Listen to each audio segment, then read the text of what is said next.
Yeah, actually, I thought I'd make a little update, a short video, because I don't want to be talking too long, because my throat's sore with this cold. But what I've been doing is I've been comparing the differences between the smaller, well, this is the current holder sizes that I'm using, these small ones, right, which is what's on here. This is flopping about a bit because there's nothing to hold the bobbins in place. That's why I've 3D printed these things.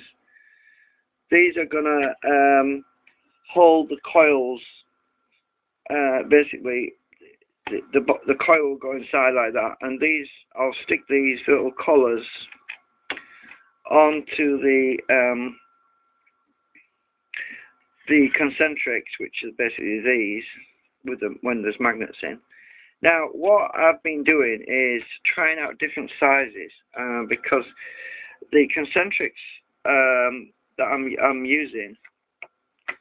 Now, I made a second stage, which is a bit bigger, right? So this has got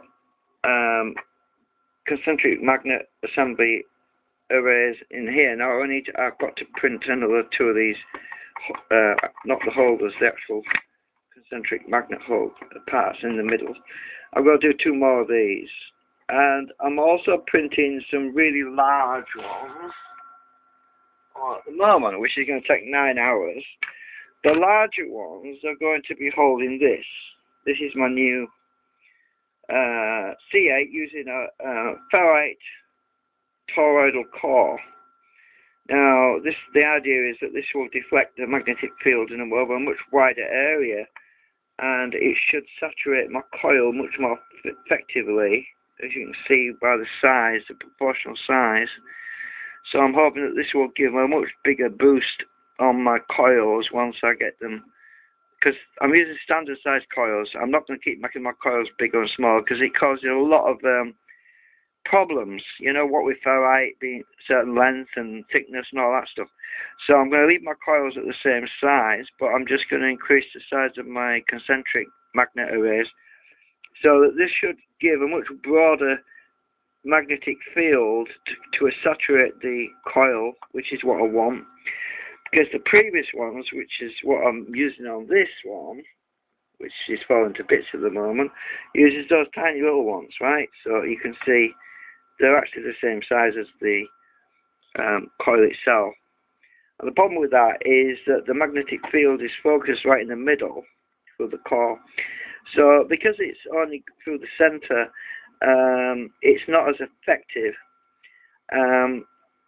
Also, I'm thinking about flattening my coils more so that they're not as tall, so that they're actually lower down, you know, so a bit more pancakey, you know. But I'm not going to do that yet because it's a lot of messing about with the ferrite cores that go through the middle. That's another reason why I wanted to use the ferrite,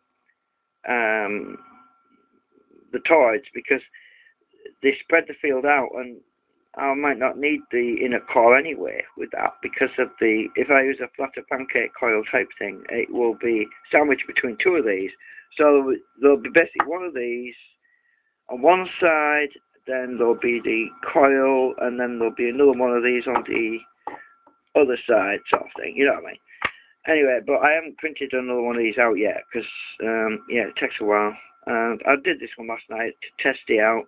I got the bottom a bit too thin, as you can see, so I used some acetone to melt it and stick it because it was a bit thin.